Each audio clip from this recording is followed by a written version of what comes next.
Hello everyone, आज art की class में हम स्कल्पचर बनाने का अभ्यास करेंगे।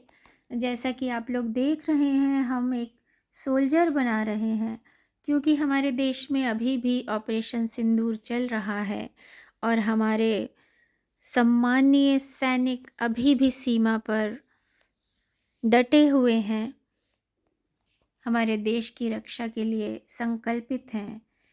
तो इन्हीं के सम्मान में हम सैनिक बनाने का प्रयास कर रहे हैं।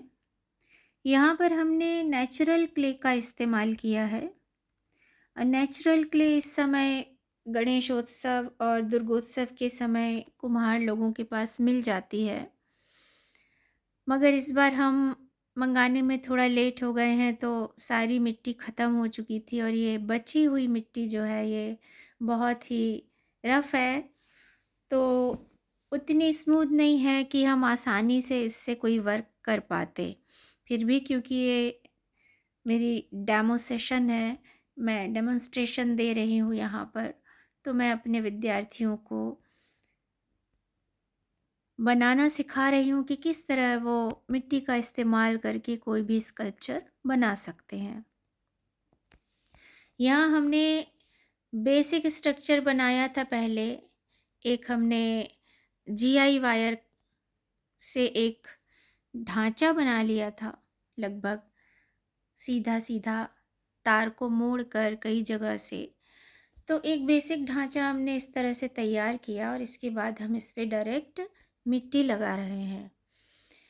सही तरीका ये है कि आप पहले घास फूस एक स्ट्रक्चर बनाएं, उसमें घास फूस लगाएं, सूखे हुआ जो भूसा मिलता है या फिर जो दूबा होती है सूखी हुई, वो सब का इस्तेमाल करके आप एक बेसिक स्ट्रक्चर बनाएं और फिर उसके ऊपर आप मिट्टी लगाएं, तो वो मज़बूत बनता है और ज़्यादा अच्छा बनता है। यहाँ पर हमारे पास चीज़ों की कमी थी, इसलिए हमने कम संसाधनों में ज़्यादा करने का प्रयास किया है। अब ये एक दिन में नहीं हो पाया था, इसमें लगभग 3 या 4 दिन लगे। अब मैं इसको अपनी क्लास में अपने विद्यार्थियों की मदद से पूरा कर रही हूँ, जिससे कि वो भी समझें और सीखें कि किस तरह से स्कल्पचर बना सकते हैं। तो मेरे 6वीं से लेकर 10वीं तक के विद्यार्थियों ने इस स्कल्पचर को पूरा करने में काम किया है, सहयोग किया है और निश्चित रूप से सभी ने बहुत कुछ सीखा है।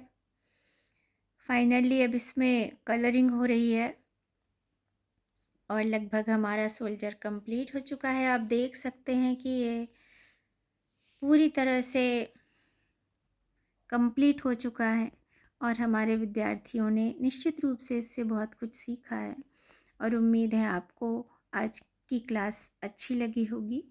Thanks everyone.